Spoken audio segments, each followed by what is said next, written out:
many people who decide to move on the path of yoga and meditation move on that path with the aspiration of developing the power of perception. The power of perception is such an incredible power bestowed to the human being that, if anyone comes to know its incredibility, that person is sure to be inspired to get it. In this video, before we start knowing about the power of perception, it is must for everyone to understand this point clearly, that any power, or any ability can be said as true only when it is in accordance with the laws of the universe or science. Any kind of superstition, or imaginary, or hypocritical things neither ever had any association with any power nor it can ever have in future, and that's why the power of perception, what I am talking about, has an association with an ability of your brain, and has certainly no association with any kind of superstition or belief system. The power of perception is a kind of power that can be evoked by moving on the path of meditation and yoga, and each and every one of us has the right and ability to evoke it, if we follow the right procedure. First, let's be more clear about the power of perception. The power of perception in a simplest way means to convert your thoughts into your desired results. When we talk about the power of perception, then this talk cannot be completed unless we take a name that has been known as one of the most illustrious names about having power of perception, and possibly many of us may have heard about him. And that person is known as Wolf Messing. An incident befell in the life of Wolf Messing during his childhood, when he fled from his home and boarded on a train that was moving to Germany. On the train, he hid himself under a berth, as neither he had a travel ticket and nor even had money to pay the fine for not having a travel ticket. He hid himself under the berth as he wanted to keep himself out of the sight of the ticket examiner. But unfortunately, the ticket examiner found him lying under the berth and asked him to come out and show the ticket. While Messing was about to come out, he thought of playing a trick, although he knew that it's not gonna work. He picked up a small piece of paper lying beside him, and infused his thought on the paper to be mistakenly taken by the ticket examiner as a real ticket. He handed over the paper to the ticket examiner, and before he was about to come out thinking that the trick has failed, he heard the ticket examiner asking him, "Why are you lying under the berth when you have a genuine travel ticket?" At that moment, Messing couldn't believe on his ears, but when he heard the examiner speaking further, "Come out and sit," and he also punched the same paper and returned it to the Messing, he eventually had to believe that the trick somewhere has worked out. Although he wasn't so sure until then, as he thought the ticket examiner may have felt pity on him for not having a ticket and may have pretended to have seen the ticket. To make sure the thing he was thinking, he did few more experiments by infusing his perception on some other things, and incredibly most of the things worked out, and he eventually had to accept that he has been granted a power of perception which in him was in more developed state in comparison to other people around him. Messing was a person who believed in the laws of universe and science, and knew that nothing was possible violating the laws of universe and science, though it's a different thing whether we are acquainted or ignorant about a particular law or not. Hereafter, he started performing shows based on the power of perception in Russia and Germany and gained huge popularity. His shows gathered massive crowd and kept on astonishing the viewers. His popularity was so rapid that his name reached to the erstwhile ruler of Russia, Joseph Stalin, and on his behest, Messing got apprehended during one of his stage shows and was taken before Stalin. Stalin wanted to know everything about how Messing was able to perform such a miraculous technique. As an examination, he thereafter asked Messing to withdraw the sum of 100,000 rubles from a bank. That money was to be withdrawn on the basis of a piece of paper instead of a real withdrawal check. That means Messing had to affect the brain of the bank cashier on the basis of his power of perception. Messing was taken to the bank surrounding by stern security and successfully got the task done by withdrawing the money. Following this incident, after a few more critical examinations, Stalin also admitted the power of perception.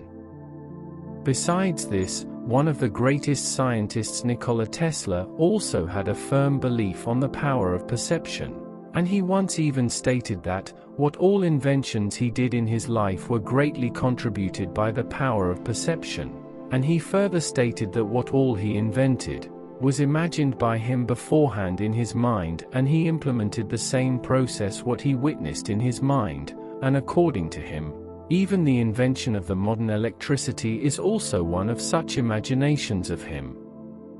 Many of us already know that, what all Nikola Tesla used to invent was already there in his mind as a prospective design. Now let's get to know another interesting thing about the power of perception. With reference to Wolf Messing, whatever he used to do on a person who was present with him at the moment. But during last few decades the power of perception has been noticed so amazingly, that there have been many people who used to give directions to another people who were not with them, but were based at thousands of miles away from the person who gave the directions. There was one of such person who used to form an image of the person in his mind who he wanted to give any directions, and used to concentrate his mind at the highest degree about that person to use his power of perception on him. It was a kind of visualization. Once two of his friends decided to examine the authenticity of that person's talent. The moment they decided to do that, they were standing in a bank. That moment, they saw a person in that bank who was sitting on a chair and was waiting for his turn to get some of his work done on the counter. Both of the friends made a phone call to the same friend who was the master of power of perception, and described the appearance of the person who was sitting on the chair and was waiting for his turn. Both of them asked his friend if he could affect that person with his power of perception. Having heard about the appearance of the man sitting on the chair, that person formed an imaginary image of him and said to both of his friends that I am going to command that person to fall asleep. And that person in fact fell asleep within 1 or 2 minutes. Both of the friends were astounded seeing that, and they informed his friend on phone that he had slept and now they wanted him to get up abruptly. The same command was given by their friend and he got up within a few seconds as if someone had convulsed him. Both of them approached that person sitting on the chair and asked him about his falling asleep and getting up unexpectedly. And that person responded that he himself had no idea that how did he fall asleep and now how did he get up. Although, he wasn't told anything about that experiment performed on him, but ultimately both of the friends had to admit the power of perception. But one should not keep this misconception in one's mind that, whatever you think usually or lightly, should as well be converted into your desired result. Certainly power of perception is an ability of brain, and is present in every human in one or the other degree, be it a small degree or a large one. Power of perception can be developed with the process of deep meditation and yoga. Cause the kind of concentration is required to make use of power of perception. A person is not supposed to be fickle-minded, but should be having a good concentration of mind, which is made possible by many deep meditation processes. Such kind of processes develop the belief system so greatly that it becomes able to convert the thoughts into desired results. All of us do get such numerous small experiences about our brain in our life, what I am going to talk about. You must have noticed that a few points that you studied during your student life are specially sticked in your mind, and humorously these are those things that you didn't pay any special heed on, and on the other hand, the things that you repeatedly studied, most of them you have forgotten. So, why does it happen? Well, there is a reason. And the reason is acceptance. Deep inside, the things that are accepted by your mind, become the indelible part of your mind, and there is no special effort required for that. The life is very mysterious, human brain is very mysterious, and there is nothing wrong at drawing this inference, that our brain has such incredible powers that are yet to be unfolded, because unwantedly whenever we witness any of unusual events happening around us, that doesn't always mean that they are happening due to an incident or the fate, but it also implies that there is a lot which is yet out of our knowledge. Many of us must have heard that human brain has been claimed as one of the biggest wonderful structures of this world, and the power of perception is also nothing else but one of the traits of human brain, although it's true that yet the power of perception is not so common and easy, that everyone could subdue it and get all the desired things done, but at least its authenticity can be noticed by seeing it in some deserving people in the same world we live in.